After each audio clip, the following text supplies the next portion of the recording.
Welcome back to another edition of the C2P. We're just knocking things out of the ballpark tonight.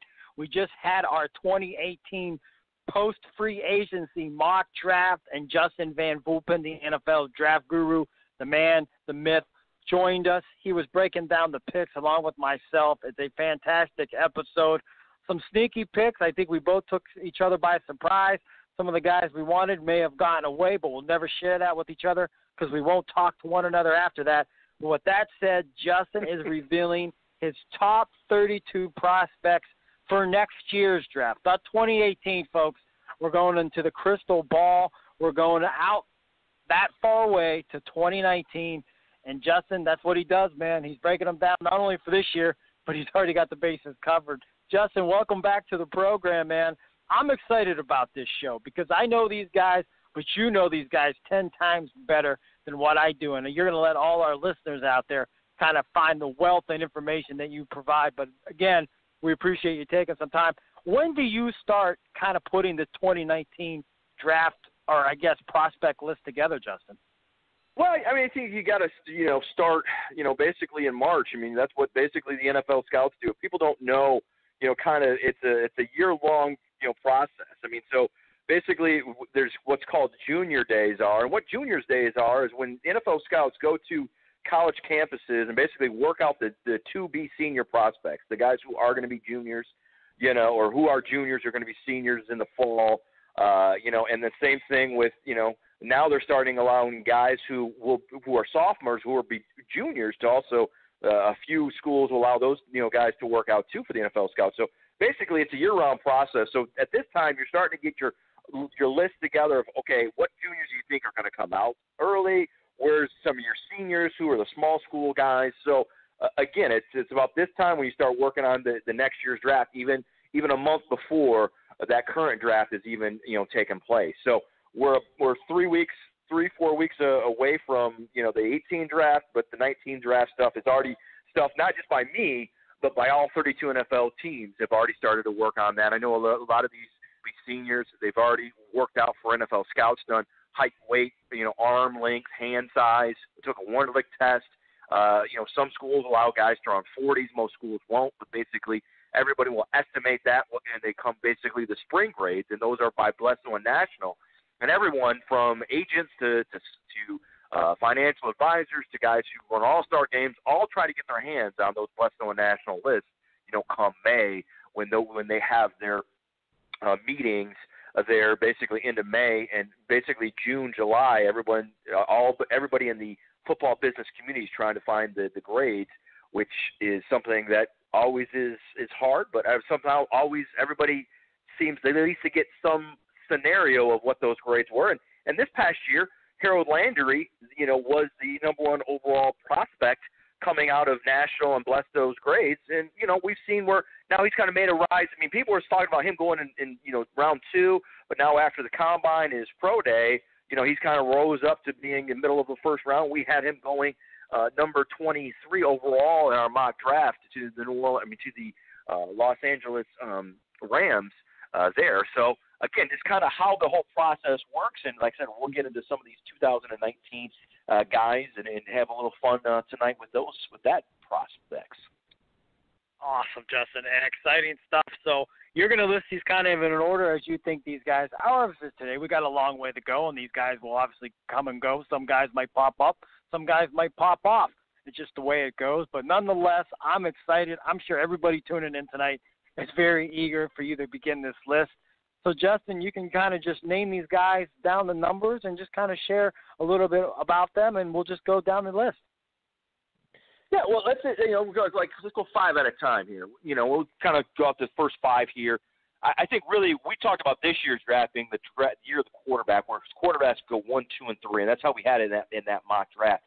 This 2019 draft really is the year of the defensive line. If you're looking for interior guys, pass rushers, you're going to find them here in the 2019 draft. Really starting off with probably right now the number one overall prospect is defensive tackle Ed Oliver out of Houston. He's already said that he's going to declare for the NFL draft, so he's there, and again, he's been the dominant guy, could really, probably, be a Heisman-type candidate in kind of the level where Ndamukong Suh was in Nebraska for, a couple of years ago when he was kind of in that mix of the Heisman talk there. Ed Oliver is a dominant defensive lineman. And really, Dexter Lawrence is kind of the same prospect there. He's a bigger, thicker, prospect there. The defensive tackle from Clemson is number 2 on my list. Number 3 is Rashawn Garrett, the defensive lineman, both end and tackle there out of Michigan. This guy, last year when they put out the Michigan kind of pro days, what they did there, this guy ran in the 4.6s, high 4.5s, low 4.6s at close to 300 pounds. So talking about putting on a freak show, if those numbers are true and he runs that there in Indianapolis, next year, people are going to really look at, hey, kind of what, Myles Garrett, Mario Williams, and guys that, are that ilk type of athlete at that size. And then a guy who basically really came on at the playoffs and national championship game is Raquan Davis, the defensive lineman from Alabama. And then kind of rounding it off is Joey Bosa's younger brother, Nick Bosa from Ohio State, both, pass rushers there. So, again, like we said, kind of, if we just look at these first 5 guys, all defensive linemen, all guys who can rush the quarterback. And really, the NFL doesn't have a ton of these guys, and really it's going to get really the NFL is going to get helped by the defensive line depth and ability that next year's draft really brings to it. Definitely, and that is crazy. I mean, to think of how how quarterback-oriented this 2018 draft class and plans on being with the quarterbacks up top, and it kind of reigns supreme where these defensive guys kind of take the bull by the horns, if you will, and kind of bear witness. And it should be a fun draft in all terms if this is how it pans out, because these big guys kind of add another dimension. It kind of just makes it a little bit fiercer, a little bit tougher. And, Bosa is a great talent as well. I mean, if he can live up to anything close to what his brother's done in a short, limited time with the Chargers, any team that welcomes him to their team is going to be very excited. And it's kind of crazy. Again, you see the familiar faces. You got a Houston AAC, you got the ACC, you got the Big Ten, SEC, and another Big Ten school. So it's just kind of those Power 5 programs opposite of Houston are kind of making their impact again at the NFL level. So you brought us up from the top 5, which was obviously defensive line guys from top to bottom, and now we're going to go through 6 through 10.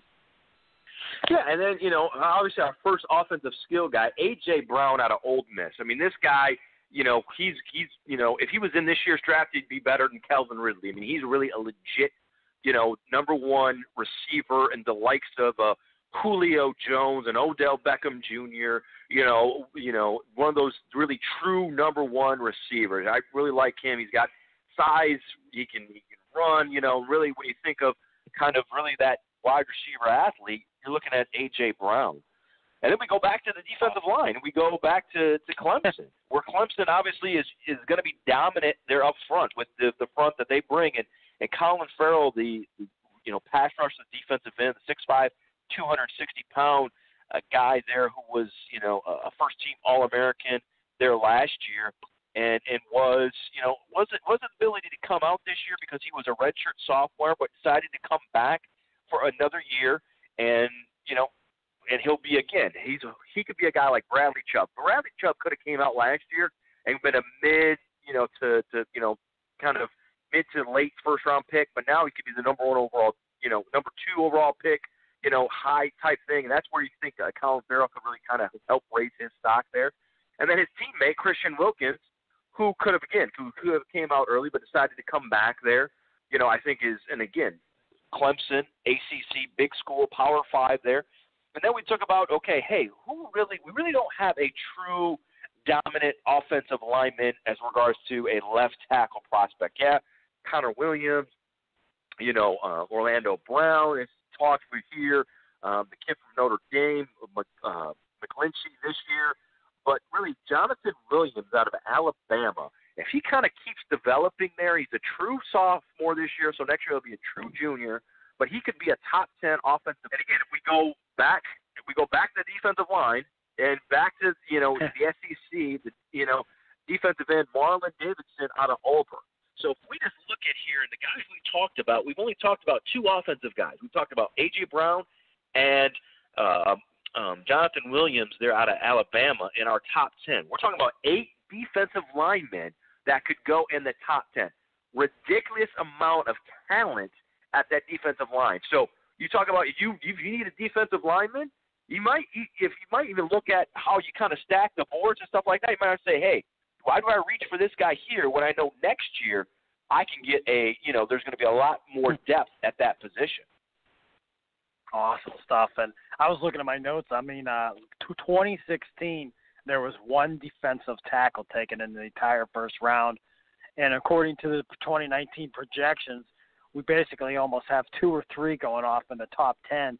And I'm sure there's going to be plenty of names still coming off the board with basically 22 selections still to go in Justin VanFulpen's 2019 reveal of the top 32 prospects in this man's opinion.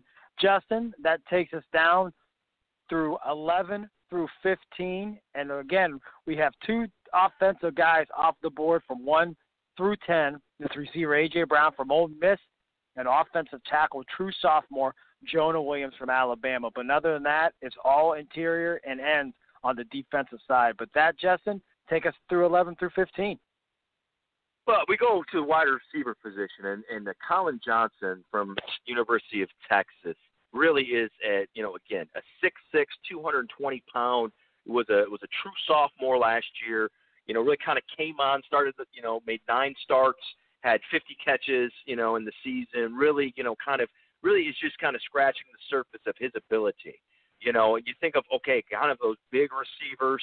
You look at a Calvin Johnson type, ability that this guy could potentially have with the size and speed that he possesses. Again, not saying he's going to be Calvin Johnson, but if you just look at kind of where his body type is, that type of a big body receiver. And we knew what Calvin Johnson was able to do and really kind of be in the red zone and be that type of talent there. So look for him to be very high, if he can keep on going. And then we go back to the defensive line. We go Joe Jackson out of Miami, another edge rusher guy, another big defensive lineman there out of, kind of the U. They've in the past really, kind of put those guys out there, So that's, there. Again, that's kind of a theme for the 2019 draft, defensive lineman. Then we look at 13, Greg Little out of Ole Miss.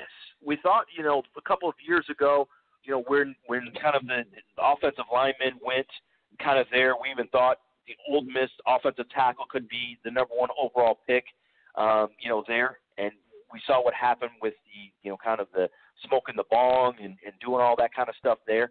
But Greg Little out of Ole Miss was a high school recruit out of Allen, Texas. Me and we've been to that stadium when we did the Texas First Nation game there in Allen, Texas. And this is where Greg Little played his high school football there. So a little, C to a P, Greg Little, Allen, Texas, played there at that high school. We had the last Texas First Nation game. And then, again, an offensive tackle who got hurt, who could have been in this year's draft, decided to go back to the University of Washington, and that's Trey Adams, had a knee injury. It could have came out, basically last year, people were projecting him. He was going to be maybe the 1 or the 2 offensive tackle. If he doesn't get hurt, he comes out and is in the 2018 draft as a junior. But a big guy who's, long, athletic there in Trey Adams out of the University of Washington. And then we get to the defensive back. Probably the best defensive back in this upcoming year's class is Greedy Williams out of LSU. Again, we know LSU has always produced great defensive backs from the likes of Patrick Peterson to the Honey Badger, Tyrann Mathieu, who just signed with the Houston Texans. LSU always has a knack for defensive prospects putting in the board, and Greedy Williams is that next line in great LSU defenders there, and kind of a guy to the same like of a Honey Badger / Patrick Peterson, that kind of impactive player at the next level. No, Justin, I'm a sucker for LSU Tiger defensive backs. Why? Because they're all very, very good at the next level, and they do special things at the collegiate level. So I'm not going to lie. When I'm looking at guys, and this guy got that little tiger across from his name where it says LSU on his jersey, I'm going to definitely give him the nod over a lot of other schools because they just have a system down there. some schools do things very well, and them eyeing these kids as high school kids and developing them into NFL guys. And I think that's the big thing is they develop into these guys as NFL guys. And, again, Greedy Williams, like you mentioned, should be another guy in line to be a standout defensive back from LSU who shines in the NFL. That brings us from 16 to 20, and I'm curious, Justin, are there any quarterbacks in this draft class that are going to be hurt in the first round? Well, you mention it, and you shall receive the quarterback, first kind of quarterback there, and the number one quarterback in this year's draft class is Drew Lock out of Missouri, a guy who threw for a ton of yards, ton of touchdowns there last year. Some thought he would have cleared early, and there was questions, would he come out earlier or not? Drew Lock is the best quarterback prospect, that's draft eligible right now. And he's got a big arm. Would he be, he's going to be probably sixth, he's probably better, he's in that mix between a Baker Mayfield, probably better, maybe not as good as Baker Mayfield, but better probably than Lamar Jackson as a quarterback prospect if he was in this year's draft class. But next year he'll be the number one quarterback prospect there. And then we go back to the defensive backfield, and DeAndre Baker, they're out of University of Georgia, really has kind of come on. Wasn't a super highly recruited guy. I think he was the number in the 70s as a cornerback prospect, but really has kind of played really well, over the last 3-4 years that he's been there in Georgia.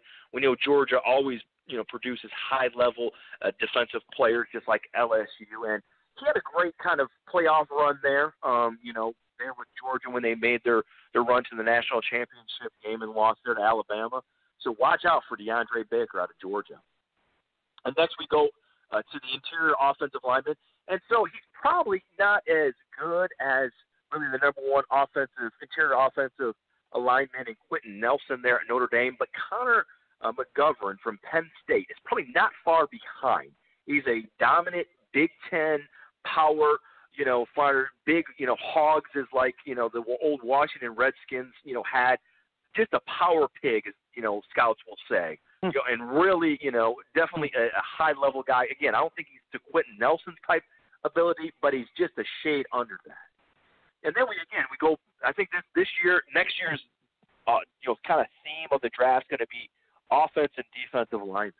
Because David Edwards out of the University of Wisconsin, again, is a high-level offensive line prospect there. Thomas was from Wisconsin.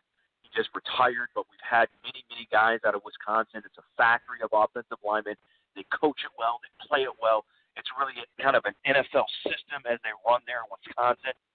So when scouts are there in Wisconsin, they know what they're going to get with those offensive line prospects there. So I think that's a great thing, and it doesn't take those guys to that much to kind of transition to the next level there. And after then we go back to and that's kind of the next five.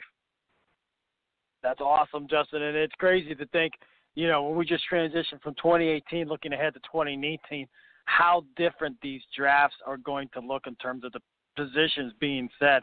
Justin has reeled off his top 20 prospects so far. He's going to give us 32 before the night ends.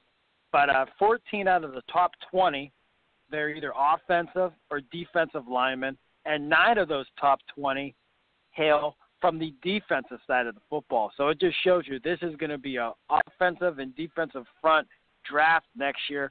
And regardless, there's not going to be that much change in the terms of how these positions fall. I mean, some guys may slip, some guys might rise up. But nonetheless, I think you kind of see the thing that's going to be in vogue for next season. It's going to be not a lot of skilled guys like we're accustomed to seeing in this upcoming draft in 18. It's going to be the grinders, the guys that we don't pay a lot of attention to because we want to watch the guys that catch and throw them, run the ball. But these are going to do the dirty work. They're going to be getting a ton of money next year when they're hearing their names called via the NFL draft. Justin, that takes us from 21 down to 25. And again, now we go back to the defensive side of the ball there in Florida. Again, we're in the SEC. We know what type of football that they play down there in the kind of in the SEC. He's a guy who can play both corner and safety, a big physical guy, probably more of a safety prospect than a corner. Again, not to the level of Minkah Fitzpatrick, but very, very good. And then, again, we stay with his teammate for the next pick, and that's Tyree Cleveland, a sophomore to-be junior there out of the University of Florida. Again, a 6'2", 205-pound receiver, just a really good route runner, really a good athlete at the end of the day. At 22, we look to our second quarterback in this year's draft. And again, every year quarterback is a premium. There's not enough quarterbacks to go around. As we saw in free agency, guys, again, we're changing teams. We saw all of Minnesota's quarterbacks, 1, 2, and 3, all change teams and all probably will be starters for their respective team next year. So Nick Fitzgerald out of Mississippi State. Now, people are going to look at him and go, okay, hey, is he a mini Cam Newton? We see kind of how Cam was used there in the run-pass option there at Auburn. He's a big physical guy who, needs to really improve as a passer, just like Cam needed to do when he came out of Auburn, there as a junior. And I think Nick Fitzgerald, if he doesn't have that knee injury, in the last game of the season against Ole Miss and tear his ACL, he comes out early, and is kind of in this mix, but he's able to come back for his senior year. I think you're going to see him. Maybe he's not all the way back when the season starts with Mississippi State, but he's a guy to watch, a great athlete, 6'5", kind of that, RPO guy there. He's got to improve as a passer, and people are going to look at him and going, he doesn't have, these past couple of years, close to a 60% completion percentage. But I think he can get that way, and I think he's going to be a guy who's going to rise because they're going to see his talents athletically and kind of fall in love with him, just like people have fallen in love with Josh Allen here in this year's draft class. And then you go to our number one tight end prospect next year, and that's Caleb Wilson, the tight end out of UCLA. Again, has NFL DNA in his family there. So, again, everybody loves to look at that kind of bloodlines there as they look there. Next, again, we're kind of getting that offensive kind of mindset we've had, in this kind of pocket here where they are, and that's Paris Campbell out of Ohio State. A lot of people were surprised that Paris decided to come back for his senior year at Ohio State, but he did. I think it's going to benefit him because, again, he's going to be kind of that number one guy there. J.T. Barrett has moved on. They're going to kind of get maybe more of a throwing quarterback, as we saw in Ohio State versus Michigan there when their backup came in there. I think he can improve as a route runner. Again, Ohio State has great athletes at the receiver position. Name it, all the way going back from Joey Galloway, to Ted Ginn, to on and on and on. I mean, as far as the receivers that they put in the league, always is kind of at Ohio State. And again, if we go to his teammate for the 25th pick, and again, another guy who many people thought was going to be in this year's draft class, and that's Draymond Jones, the defensive tackle from Ohio State. And again, defensive line, and he just helps the depth of the 2019 class. He can come back. He was a redshirt sophomore, so could have declared. A lot of people thought he wasn't going to declare, but came back to Ohio State for his redshirt junior year next year. But again, I think he'll declare after next season and come out early for the NFL draft. Justin, phenomenal stuff. That takes us from picks 21 to 25.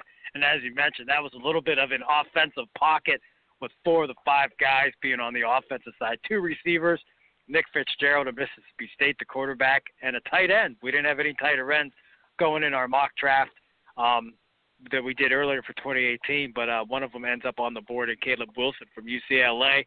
Man, Justin, listening to you break down these picks, I hope our listeners out there are appreciating and are having as much fun and getting this insight.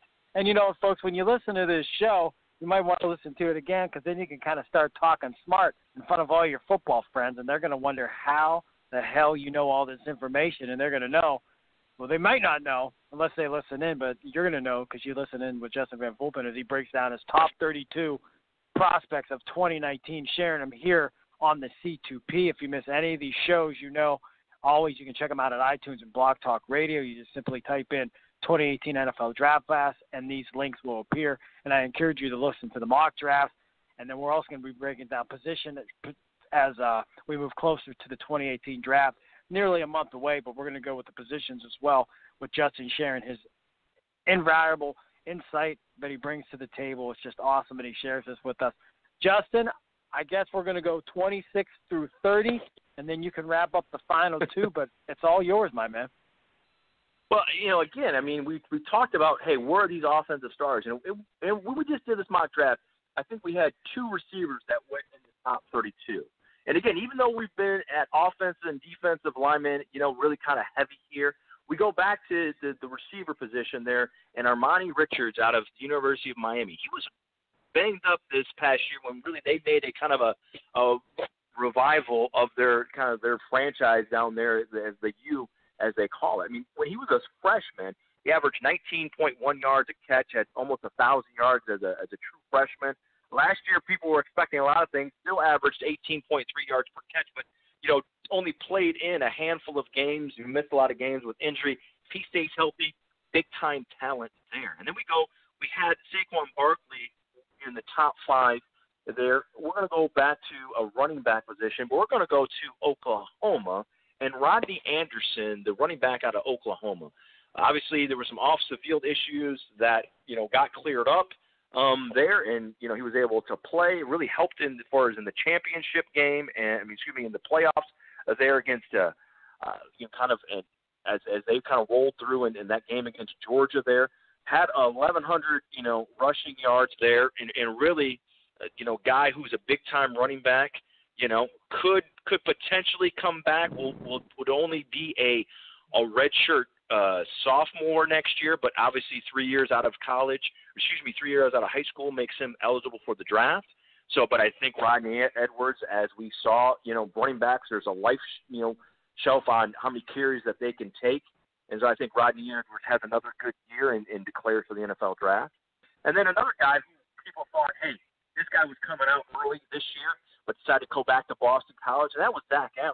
And again, we talked about Harold Landry being the number 1 overall prospect in this year's draft class when this spring grade set came out, and how he went number 23 to the Los Angeles Rams. Well, a lot of people thought that Zach Allen out of Boston College was a better player this past fall there for Boston College and really helped them get to a bowl game.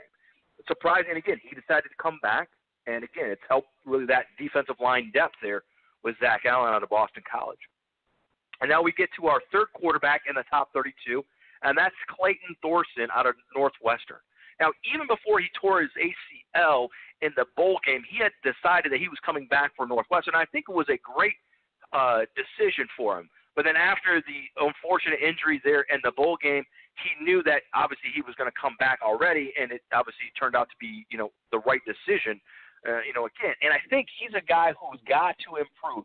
Again, there's a lot of warts on these quarterbacks. There's, from Drew Lock to Clayton Thorson to our other, Nick Fitzgerald there's guys, they got to improve, and they can really help their stock if their senior season. They're all going to be seniors. Most likely all 3 will get invited down to Mobile to the Senior Bowl there, and they'll hopefully be able to take advantage of there. Now, another safety there is Taylor Rapp out of Washington. Again, just a really kind of that true safety that you're looking for, kind of can play, the center field there, but also can come down there and support the run. And again, he's just a really good all-around football player that maybe people won't be able to, talk a ton about there because he'll play in the Pac-12, and guys like us, their games are on at, 10 o'clock at night, and you're not seeing them as much, as you're trying to stay up and watch them there. But when the draft process comes there, we'll talk a lot about Taylor Rapp out of Washington. So that's through the top 30 picks or top 32 prospects in next year's 2019 draft. That's awesome, Justin. And we got Rapp, and then we think we got 2 more guys left on this list, and they both hail from the SEC, I believe, from looking at some of the names that you sent me. So why don't you share with us the last 2 guys on your list?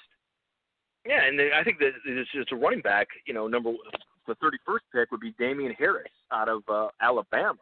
And again, another guy who people thought, hey, he's an Alabama guy, he's a running back. They have, as far as those top running backs as a true freshman, there, and Najee Good.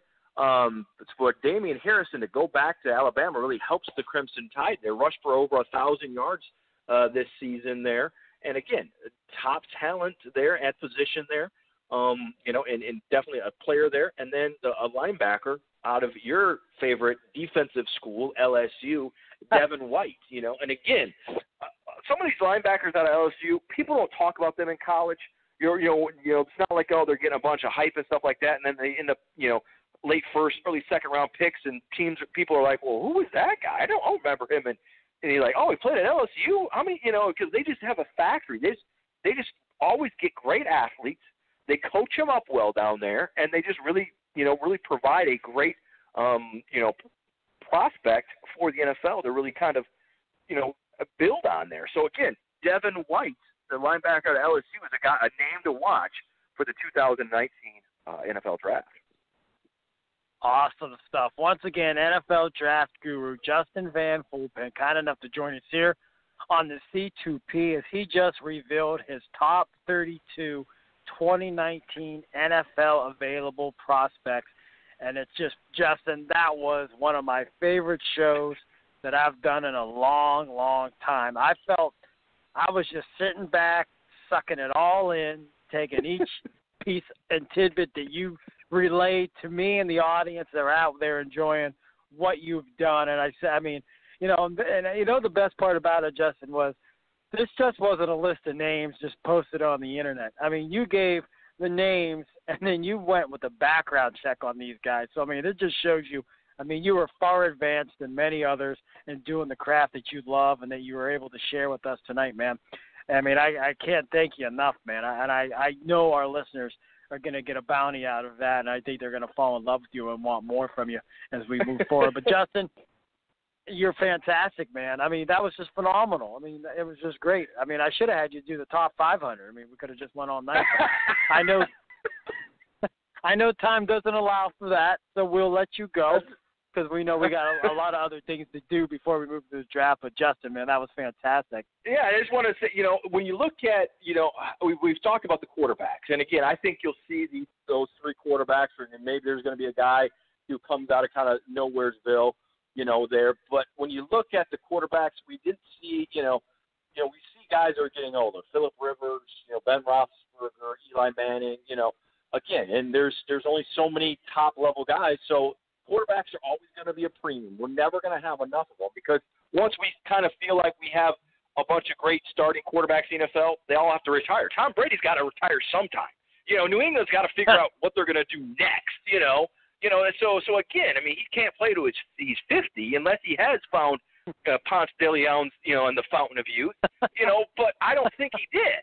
So again, that's the thing is there's never enough great quarterbacks in the NFL. For some reason, we can find enough receivers, running backs, defense and offensive linemen, but the guys who can play that position, which is the most important in all of American sports, we don't have enough of them to play that great game of football.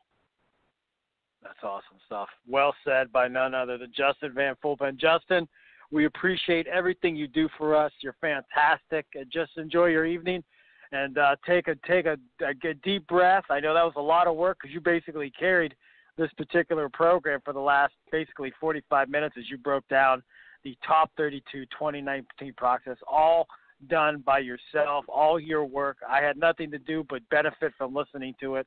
You're fantastic, man. Thank you. No problem. We'll talk soon, Bo. No problem at all. And folks, did you take what this guy was telling us? This guy breaks it down, and he has such insight. He's always had this insight. He runs all-star games. He works behind the scenes. This guy has an eye for talent, and that's what he does. And again, he's just phenomenal. And we really are blessed to have him come on our program and kind of share this type of insight. Because I'm promising you, I don't want to make this into a talking trash type of thing, but I'm pretty confident that if we went toe-to-toe with what Justin laid down tonight with any other program going tonight, that we'd be right there in the mix, if not far ahead of them. And that's all due to what our guest tonight, Justin VanFulpen, shared with you. Justin, fantastic job. As always, we appreciate you guys listening to the 2019 Top 32 Prospect Show here on the C2P. This has been a collegetopro.com exclusive.